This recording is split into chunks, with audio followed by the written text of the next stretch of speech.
Up, you guys, welcome back. If you're new here, my name's Daniel. This is the Righteous Monkey YouTube channel, and I pretty much share my experience in addiction with you guys, and hopefully these stories will reach out to at least one person, man. So today I'm gonna do a video speaking on one of my most memorable moments while incarcerated in the Arizona Department of Corrections.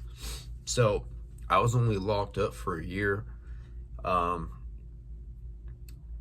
I'm in Tucson, and I was locked up in Douglas. So I'm going to take you back a little bit to when I was in county. After I got sentenced, I was in county for maybe 2 to 3 weeks because classification was full.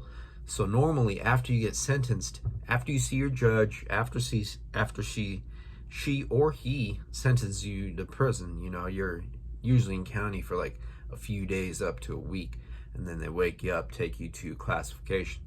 But since they were overcrowded, I got to spend, you know, a few more weeks in county with my cellie. So shout out Sammy. He's currently locked up right now for 25 to life. So young kid, man. He was my cellie in county. That was my first time in maximum security with the dude. He was 18 years old, man, at the time. He got popped for his case, I think, when he was 17. As soon as he turned 18, they brought him to the main jail, you know, with the adults. So him and I hit it right off the bat, and that's another video. Solid dude. So on my way to classification that morning, they woke me up 2:30. We got on the bus with the other inmates. They sent us to a classification in Phoenix called Alhambra, and I was there maybe for about a week. You know, you're there. While you're there, your first day, you take off your county clothes, and then you put on the jumpsuit. It's kind of like a canvas, like a heavy cotton jumpsuit, full zip, and that thing was heavy, man. I was there in the summertime. Hot, man. It was super hot in there. I was in a small, I don't even know what the hell it was. It was in a building. It was like a room. There were 8 bunks in there. Small room, 8 bunks, 16 guys, one toilet. The toilet was in the middle of the room. There was no door in that thing. No door. So in the room, the bunks were surrounding the walls, right? And surrounding the walls, the toilet was like right in the middle against one of the walls. So you could clearly see somebody taking a dump, man. Super uncomfortable. One of the things that tripped me out was for Chow, for breakfast, you line up and they take you to the I guess cafeteria, right? You have 5 minutes to eat. 5 minutes to eat. There's no talking. I'm pretty sure it was a maximum security over there, because everything was we were slammed down, man. There was no you only got yard time. I forgot how long and how often that was, but it wasn't often. So slammed down. Summertime. It was hot. There was no towels there. There was no towels. So after we took a shower, we had to wipe ourselves with the jumpsuit, and then they would give us a fresh jumpsuit. They claimed they were short of towels, right? So we had to make do with what we had, and that tripped me out, man. I was like, geez, if this is how it's gonna be, you know, I don't know what to expect, man. I was stressing up there. I was real stressed. You got to write a letter. They provided an envelope and some paper and like a small pencil. So I wrote a letter to my family, let them know that I am not in county anymore. I let them know if I don't call you for a few days, then that means they picked me up and sent me to classification, Alhambra. And the day we left, they gathered everybody. They yanked all the guys who were going with us on the prison bus. They put us all in like another room. They strip us out, and then we put on our oranges. Right, we had like some pants, orange pants that say ADC on there for Arizona Department of Corrections, and an orange shirt, kind of like a ringer style, but it is all orange, black letters. In the back says ADC. So while we were all changing out, they don't tell you what prison you're going to. They don't tell you. So where I was standing near one of the COs, and the CO had like a backpack or a duffel bag on the floor. On top of that duffel bag, there was a, what do you call that? I forgot the frickin' name, dude. It's like a little board you put the paper on, you write on a clipboard. The CO had a clipboard with the roster of all the inmates, and it showed our destination. So I saw ASPC Douglas on there. So I knew right off the bat they were taking us from Alhambra all the way to Douglas, like 2.5 hours. From there, longer than that. Man, like 4 hours, something like that. From Phoenix all the way to Douglas. So I saw where we were going, right? I let the guy know next to me, one of the other inmates. I was like, yo, they're taking us to Douglas. Because all the guys there, we were all kind of tripping out, like, where are we going? Some of them were kind of trying to small talk one of the COs, just ask them where we're going. And they don't tell us where we're going because for security reasons. It was a trip, man. It was a real trip. So I let the guy know, and then he let the person next to him know where we're going. We're going to Douglas.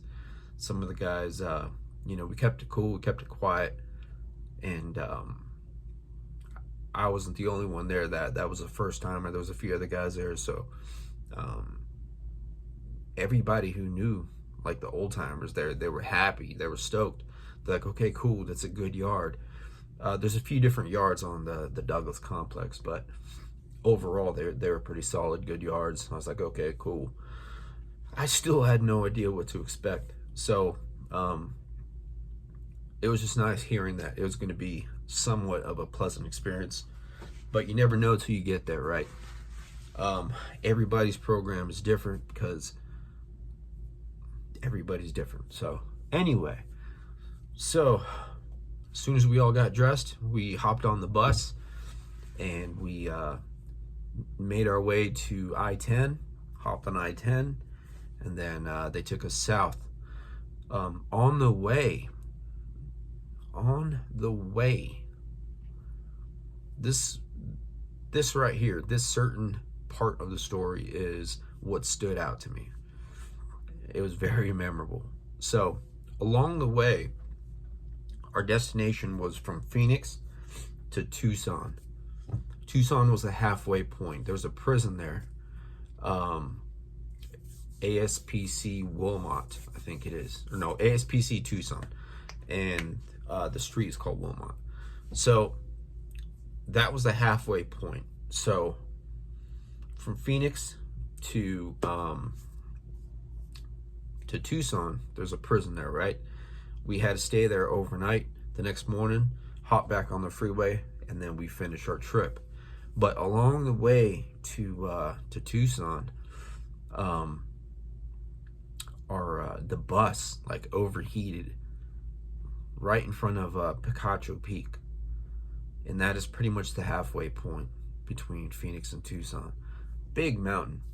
You'll see it in the thumbnail. Our bus overheated, right? So we had to pull over along the side of the freeway. And I forgot to mention, before we got on the bus, we're shackled. We got chains around our waist. Our feet is shackled, and our hands are shackled, right? And then we're shackled. We're handcuffed to another inmate. So we all hop on the bus, and then we're sitting just right next to one person while we're handcuffed together. Totally chained up, dude. And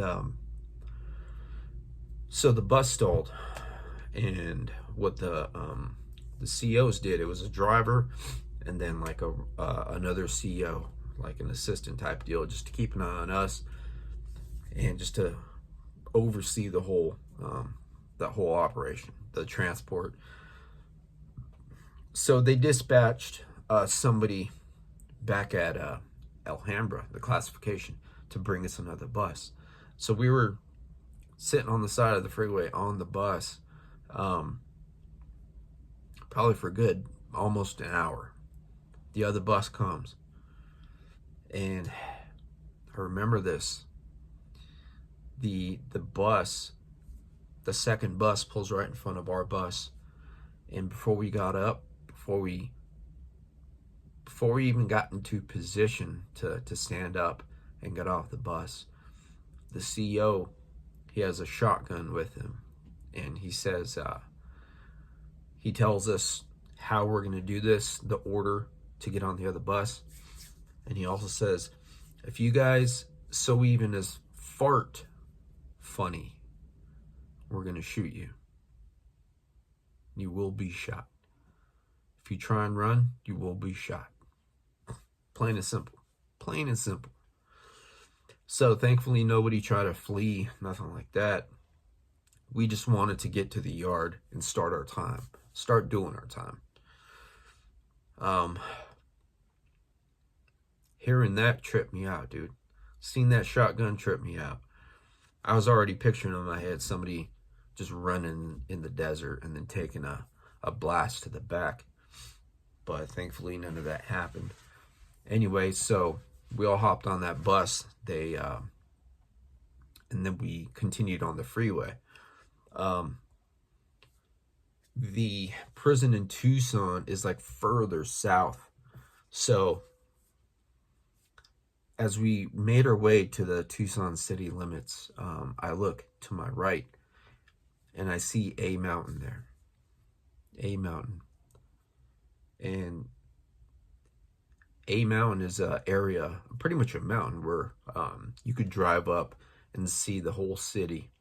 It's just a nice place to kick back, man. And it's pretty popping on Sundays. On the weekends, a lot of people up there cruising. People take their low riders and all that. A really cool spot.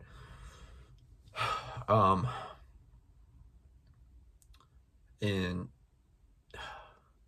my heart sunk when I saw that, because I took my dogs up there all the time. All the time. I didn't live far from there. You know, while I'm on the freeway looking to my right, I see the mountain. I know my dogs aren't too far from that mountain. That's like my hood, you know? That's where I was living. I was like, fuck. Here I am on the prison bus, shackled to another inmate. And I see my hood off in the distance. It was a beautiful sight, because it was like sunset in the evening, and I knew I wasn't gonna see that mountain. I knew I wasn't gonna see Tucson. I wasn't gonna see anything I was looking at for a year. And that was my first time in prison. Tripped out. That bus ride was so quiet. So quiet. Everybody was in their head. We just wanted to get to our destination and start doing our time, develop our routine, and so we could go home. But I had a year ahead of me. So obviously, our mind is racing. My mind is racing. There's people on that bus, you know, it's probably their second, third, fourth, fifth time being locked down. So it's just another day to them, you know. A lot of people are comfortable locked up. In one of my stories, one of the guys that was on the bus with me, that was his fifth time locked down. We went to the same yard, and as I got to know him and all that, and right before I went home, he was due to leave like a few months after me, so we were talking about what our plans after we get out, right? His plan was to, he was still going to be on parole, I think. His plan was to get a bunch of dope, a bunch of G, get popped with it, take it into county, and sell it so he could make his money. That's what he was looking forward to. And that was his plan, you know. He said he was going to enjoy freedom for a couple weeks and then violate probation. On the day he was going to get popped, he was going to take like a certain amount of G with him. He was going to keister it, take it into the jail, and distribute it amongst the other people in there, right? That was his plan. He's like, dude, I'm going to be balling. And I'm thinking to myself, the way he's going to be balling is he's going to have a bunch of snacks, ramen, soups. That's how he's going to be balling. I mean, there's other ways he can make money, so I'm not going to get into that, but that was my initial thought. You know, he's going to be the snack man in there, but there's ways you can make cash, you know, and there's other videos out there explaining how people do that, but I'm not going to be getting into that.